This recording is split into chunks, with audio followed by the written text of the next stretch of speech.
시청자 여러분 안녕하십니까. 동네결사 동네회의록 시간입니다. 반려동물 인구 천만 시대입니다.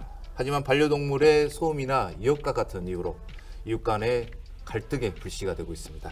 그래서 이번 시간은 반려동물 때문에 발생하는 이웃 간의 갈등을 주제로 이야기 나눠보도록 하겠습니다. 네, 오늘도 두 분 나오셨습니다. 한평안 대표이사 김경 본부장 나오셨습니다. 안녕하십니까? 네, 안녕하십니까? 네, 요즘 뭐 공원이나 뭐 길거리를 걷다 보면 반려동물과 산책하는 이런 분들 상당히 많거든요.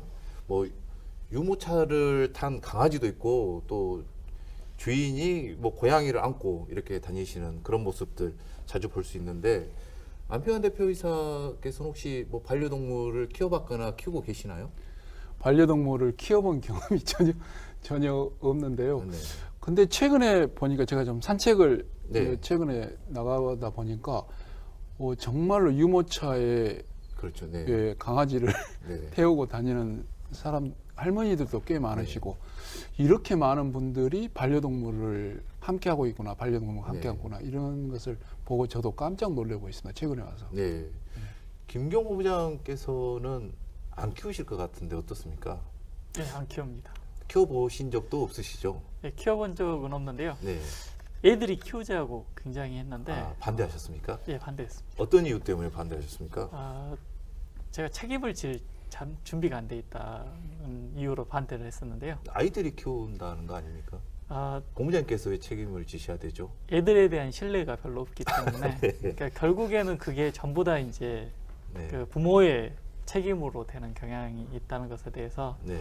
거기에 대해서 절대적으로 동의한 부모들은 안 키우게 됐습니다. 네. 혹시 뭐 경제적인 이유 때문에 그런 거 아닙니까? 경제적인 이유도 분명히 존재를 할 수 있을 것 같은데요.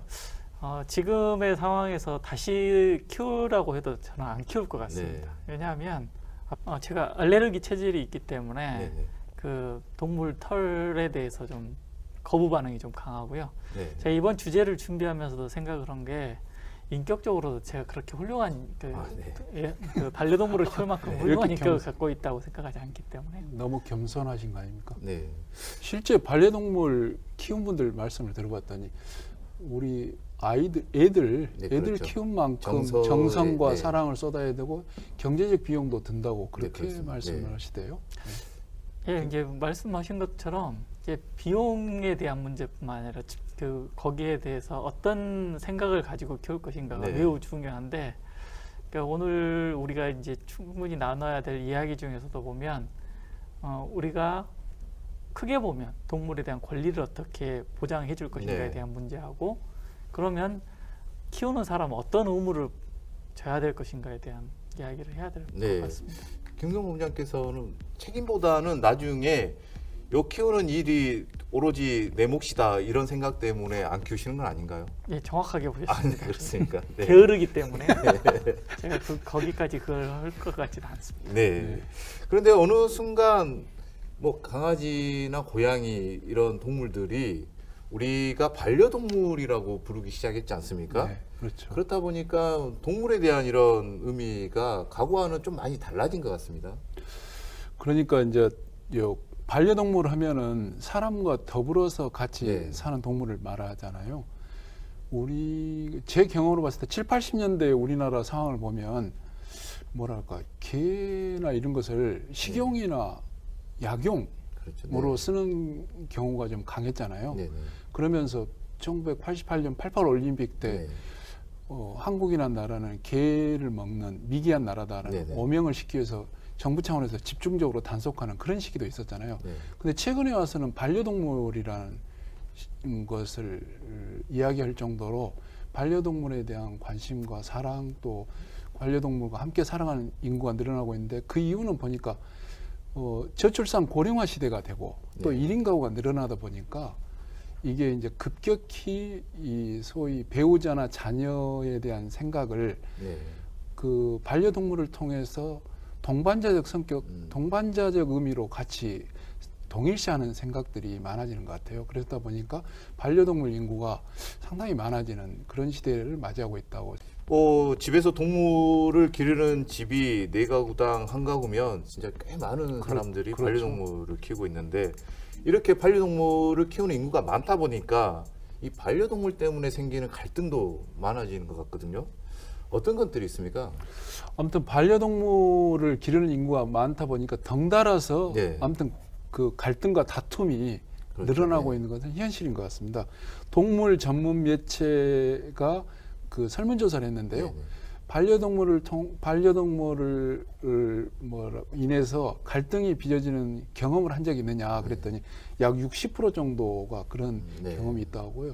저희 그 마을 분쟁 해결센터에서도 네. 지난 2016년에는 96건이었거든요. 광주 지역에. 근데 2019년에 535건으로 증가를 했어요. 아, 네. 그만큼 3년 사이에 반려동물에 대한 문제로 또 그때는 이제 애완동물이라고 하긴 네네. 했죠. 그런 문제로 주민들 간의 갈등과 다툼이 늘어나고 있는데 그 원인을 보면은 반려동물의 소음, 네. 뭐 짖는 소리랄지 악취 네. 또는 뭐 개물림 사고도 꽤 그렇죠. 많지 네. 않습니까? 그리고 뭐 배설물을 치우지 않는 것, 그렇죠. 예, 이런 것들이 상당히 또 최근에 뭐 유기랄지 학대 이런 문제까지도 좀 나타나고 있는 것 같습니다. 그렇다 보니까 일부 보호자들은 네. 이런 소음에 대한 갈등을 좀 줄이고자 반려견의 성대를 제거하는 이런 수술도 네. 하거든요. 네. 뭐 적절한 조치라고 보시니까 어떻습니까? 글쎄요, 뭐 이웃 간의 갈등을 줄이고자 하는 네. 측면에서 성대까지 제거하겠다. 너무 잔인하잖아요. 그러니까요. 이건 네. 좀 너무 잔인하다는 생각이 드는데 이제 반려견을 이제 혼자 놔뒀을 때 전문가들은 짖는 걸 하루 종일 하지 않는다. 어떻게 하면 하루 종일 짖지 않느냐면 충분한 좀 산책을 한다 할지 네네. 또는 그 사랑스럽게 보살핌을 강화한다 했을 네네. 때는 혼자 하루 종일 짖는 일들은 줄어든다고 그렇거든요. 네. 그러니까 결국은 가족처럼 반려견도 반려니까 가족처럼 사랑으로 보살펴주고 충분히 산책도 해주면 네. 그런 문제도 해결되고 또 하나는 그 혐오감을 가지고 있는 이웃들이 네. 많지 않습니까? 그렇죠. 네. 현실적으로. 그랬을 때 그분들과 관계를 잘 풀어서 관계를 잘 풀면 그 이웃들도 반려견을 바라볼 때 내가 이 친한 이웃이니까 그렇죠. 혐오스러운 그런 반려동물이 아니라 사랑스러운 동물로 느낄 수 있도록 조금 더 이해는 해줄 수 이해가 있겠죠. 될 수 네. 있는 과정. 지난해 3월이었죠. 동물보호법이 개정이 되면서 반려견의 목줄 착용도 이제는 의무화가 됐습니다. 네. 그럼에도 불구하고 개물림 사고는 계속 반복이 되거든요. 작년에 소방청 통계에 의하면 네. 약 연간 약 2천여 건 네. 정도가 그 접수가 됐고 또 개에 물려서 병원으로 네, 옮겨지는 그렇죠. 그런 숨기는 경우도 있고. 그렇죠. 그러니까 이제 평균 하루 한 6명 정도로 꼴이라고 네. 볼 수 있는 것 같아요. 그만큼 그 사실 하루에 6건이라는 게 작은 건수가 아니잖아요. 그렇죠. 예, 네. 어마어마한 건수인데 이 결국 반려견 수는 계속해서 증가는 하는데 반려견에 대한 안전관리 의식은 예전에 그대로 유지를 하고 있기 때문에 네. 이제 요 개물림 현상들은 계속 지금 나타나고 있는 현상으로 나타나고 있고요. 또 이제 목줄을 의무화하자고 했는데 그걸 지켜지지 않는 거랄지 네. 또 맹견 같은 경우는 입마개를 그렇죠. 네. 착용하게 돼 있거든요. 그것 자체도 아는 경우가 많습니다. 예, 네. 제가 저희 집 주변에 진짜 큰 개를 네. 목줄만 하고 다니는 분들을 꽤 많이 보는데 줄을 또 길게도 하고 맞습니다. 다녀요. 요즘 자동으로 이렇게 네. 줄이 네. 길게 늘어졌다가 줄어들었다가. 근데 이렇게. 큰 개는요 자동으로 안 됩니다. 그래서 네. 이 타이트한 줄로 네. 이렇게 타이트하게 잡고 가지 않으면 큰일 나는 거거든요. 네. 그리고 우리 집 개는 절대 사람 물지 않는다. 이런 생각을 네. 갖는 사람이 의외로 많습니다. 그렇죠. 네. 예, 절대 그러지 않습니다. 개가 갑자기 이 뭐랄까 환경이 변화해서 공격적으로 변하는 경우도 가끔 있거든요. 그렇죠. 그렇기 네. 때문에 아무튼 이 반려견이 늘어난 만큼 그 안전관리에 대한 의식 또한 같이 동반적으로 변해야만이 네. 개물림 사건은 줄어들지 않겠냐. 결국 반려동물을 키우는 사람들이 늘어나는 만큼 좀 책임감도 좀 가져야 될 것 같고 이웃을 배려하는 마음가짐도 좀 중요해 보이는데 반려동물 뭐 에티켓 어떻게 좀 지켜나가야겠습니까? 아무튼 반려동물 양육 인구가 네. 1천만을 넘어서고 있다고들 하잖아요. 그런 만큼 반려동물을 키우는 공공 예절, 네. 패티켓을 잘 지키는 게 무엇보다 중요하겠다는 생각이 듭니다. 그리고 이제 반려동물을 키우는 인구가 늘어나다 보니까 덩달아서 또 이웃 간의 갈등과 다툼이 네. 늘어나고 있거든요. 이에 대한 대책도 상당히 슬기롭게 갈 수 있도록 서로가 배려하고 함께 나누어 가야 되지 않을까 싶습니다. 그러기 위해서는 저는 좀 반려동물을 키우는 분들에 대한 교육을 좀 의무화하는 게 필요하겠다. 일단 패티켓에 대한 교육을 제대로 해서 네. 특히 그 패티켓에 대한 교육은 이 소위 반려동물을 키우는 사람들과 네.